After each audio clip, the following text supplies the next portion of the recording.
मकर संक्रांति का पावन पर्व हर बार 14 जनवरी को पड़ता है, पर इस बार 15 जनवरी 2023 के दिन रविवार को मनाया जाएगा। यह पर्व हिंदू धर्म के लोगों के लिए विशेष महत्व रखता है। मकर संक्रांति के दिन सूर्य उत्तरायण होते हैं। इस दिन मकर राशि में सूर्य प्रवेश कर जाते हैं और इसलिए ही इस दिन को मकर संक्रांति के नाम से जाना जाता है। बहुत सी जगहों पर इसे खिचड़ी और उत्तरायण भी कहते हैं। मकर संक्रांति पर प्रतिवर्ष लाखों श्रद्धालुओं का मेला विभिन्न नदियों के घाट पर लगता है। इस शुभ दिन तिल खिचड़ी का दान करते हैं। मकर संक्रांति का तात्पर्य हो गया कि जो मकर राशि है उसमें सूर्य भगवान का प्रवेश होना, अर्थात 10 के अंक में प्रवेश होना। अभी तक सूर्य भगवान 9 के अंक में चल रहे हैं, अर्थात धनु राशि में चल रहे हैं।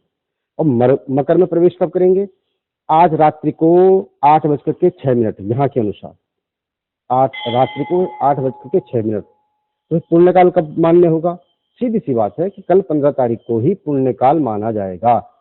अतएव किसी भ्रांति में न पड़े, रात्रि को जब संक्रमण हो रहा है ऐसे किसी भ्रांति में न पड़ करके आप कल अर्थात 15 तारीख को ही मकर संक्रांति के पर्व को मनाएंगे। दूसरा विषय आता है कि मकर संक्रांति मनाते क्यों हैं। इसके अलग अलग नाम हैं, कहीं उत्तरायण है, कहीं मकर संक्रांति है, कहीं खिचड़ी त्योहार है, और अपने अपने लोक रीति के अनुसार। देखिए, मकर में प्रवेश का तात्पर्य हो गया कि यानी यहाँ से देव कार्यों का प्रादुर्भाव होना, प्रकट होना, देव कार्यों का शुभारंभ होना। इससे जो 6 महीने हैं यानी साल भर के 2 भागों में हमको बांटा गया है, उत्तरायण और दक्षिणायन। उत्तरायण का मतलब देवताओं का दरवाजा खुल गया। अगर किसी की मृत्यु दक्षिणायन में होती है तो कहते हैं कि 6 महीने की उसे उत्तरायण में आने के लिए प्रतीक्षा करनी पड़ती है, अंधेरे में, समझो अंधेरे में रहता वो, और उत्तरायण वाला तुरंत मोक्ष को प्राप्त होता है। इसलिए भीष्म पितामह भी उत्तरायण में उन्होंने क्या काम करी थी? मृत्यु की कामना करी थी, कि तब तक उन्होंने प्रतीक्षा करी। मकर संक्रांति स्नान पर्व का काफी महत्व है, क्योंकि मकर संक्रांति के पर्व के दिन सूर्य मकर राशि में प्रवेश करते हैं। इसके साथ ही सूर्य दक्षिणायन से उत्तरायण भी हो जाते हैं। ऐसी मान्यता है कि मकर संक्रांति के दिन गंगा स्नान करने के उपरांत तिल और खिचड़ी के साथ वस्त्रों का दान करने से पुण्य फल की प्राप्ति होती है। आज मकर संक्रांति स्नान पर्व पर देश के कोने कोने से आए श्रद्धालु मां गंगा में आस्था की डुबकी लगा रहे हैं। पुलिस प्रशासन द्वारा भी सुरक्षा के कड़े बंदोबस्त किए गए हैं। तो सूर्य उत्तरायण में हमारी भारतीय संस्कृति में स्नान, दान, जप, तप और स्वाध्याय, चिंतन, यज्ञ, हवन इत्यादि का बहुत महत्व है। तो गंगा का पावन तट हो, यमुना जी का पावन तट हो, या सरयू जी का पावन तट हो, या कोई धर्मस्थली हो, तीर्थ स्थान हो, तो वहाँ अगर व्यक्ति मकर संक्रांति को रहता है, स्नान करता है। बहुत अच्छा लग रहा है यहाँ आकर। आज मकर संक्रांति के उपलक्ष्य में जैसे कहा जाता है कि जो सूर्य है मकर राशि में चढ़ता है, तो इसके लिए जो है महादान का आज विशेष रखा जाता है। बागेश्वर में मकर संक्रांति के पावन पर्व पर सरयू गोमती नदी के संगम पर भगवान बागनाथ मंदिर के समीप आयोजित होने वाले ऐतिहासिक उत्तरायण मेले की झांकी के साथ भव्य शुरुआत हो गई। झांकी की शुरुआत जिलाधिकारी अनुराधा पाल ने हरी झंडी दिखाकर किया। इस मौके पर कोट विधायक, जिला पंचायत अध्यक्ष, नगर पालिका अध्यक्ष सहित कई लोग मौजूद रहे। साथ ही इस ऐतिहासिक मेले के उद्घाटन को देखने बड़ी संख्या में लोग पहुंचे।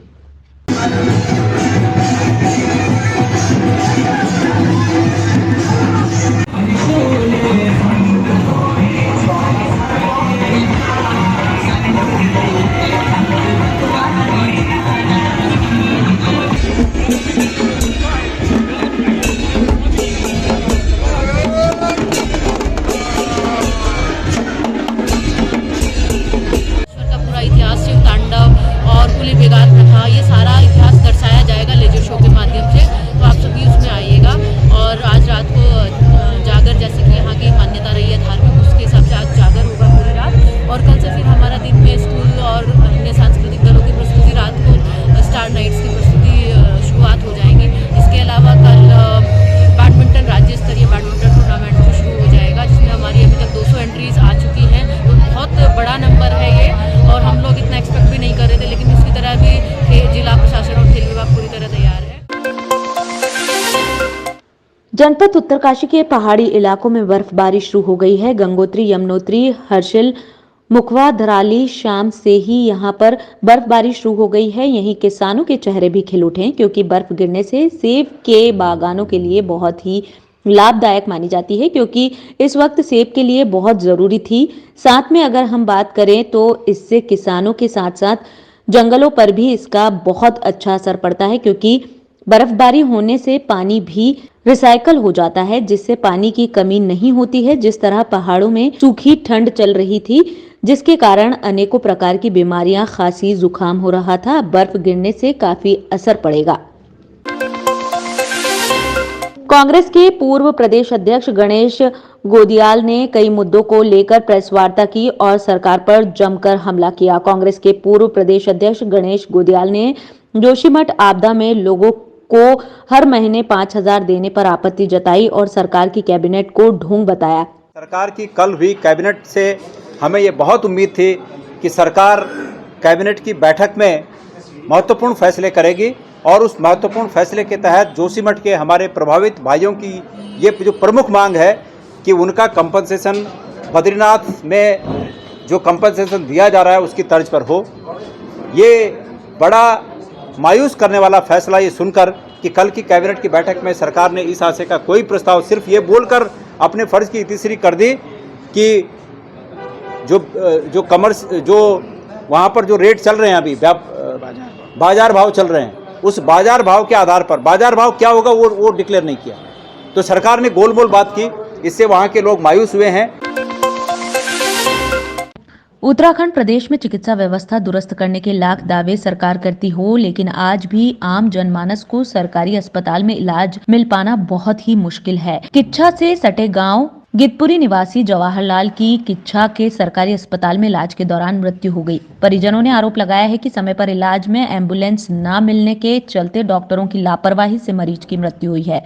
वहीं डॉक्टरों का कहना है कि मरीज इससे पूर्व ऋषिकेश के एम्स में इलाज करा रहा था और लगातार बीमार चल रहा था।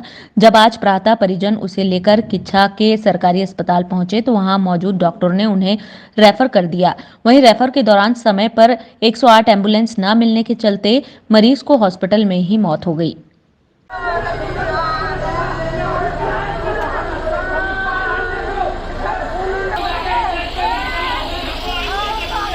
हम कह रहे थे कि ट्रीटमेंट करो, एम्बुलेंस बुलाओ, ना एम्बुलेंस बुलाया, ना ट्रीटमेंट किया। डॉक्टर भी नहीं था कोई।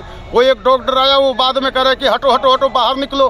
बाहर निकलते समय क्या कह रहा है कि निकलो यहाँ से बाहर। ना ट्रीटमेंट कर रहे हैं, ना एम्बुलेंस को कर रहे हैं, ना कुछ कह रहे हैं, ना कुछ। और आगे क्या कह रहे हैं कि तुम तो जो कर रहे हो वो करो। अपना पेशेंट सुबह 8 बजे लेके आए थे। उसके बाद हमें डॉक्टरों ने कोई ट्रीटमेंट नहीं किया। उसके बाद हमने एम्बुलेंस को फ़ोन किया तो एम्बुलेंस के ड्राइवर को जब भी हम कॉल कर रहे थे तो कह रहा था 10 मिनट रुक जाओ, 10 मिनट रुक जाओ। सुबह 8 बजे हमने फ़ोन किया है और 10:31 तक हमें एम्बुलेंस नहीं मिली। हमारा पेशेंट ख़त्म हो गया। एक्चुअली जो संज्ञान में आया है मेरे, ये मरीज़ जो है एम्स ऋषिकेश में भर्ती था, जहाँ पे ये लीवर सिरोसिस का केस था इसमें और मैसिव हेमेटोमेसिस थी। ये मतलब कि खून की उल्टियाँ हो रही थी। तो वहाँ से ट्रीटमेंट लेके ये लौट आया है वापस अपने घर और उसी समय फिर इसको ब्लीडिंग स्टार्ट हो गई। तो ये अपनी एम्बुलेंस से, अपनी गाड़ी से, अपने वाहन से ये लोग अस्पताल में लाए थे।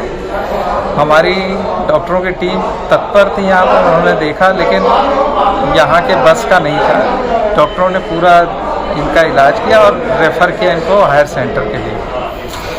तो इसी दौरान 108 के लिए कॉल की गई, जो कि 108 संस्थान वाली 108 किसी और मरीज के लेके गई थी, दूसरी बरा से 108 आई है। लेकिन उसी बीच में पेशेंट की जो है निधन हो गया।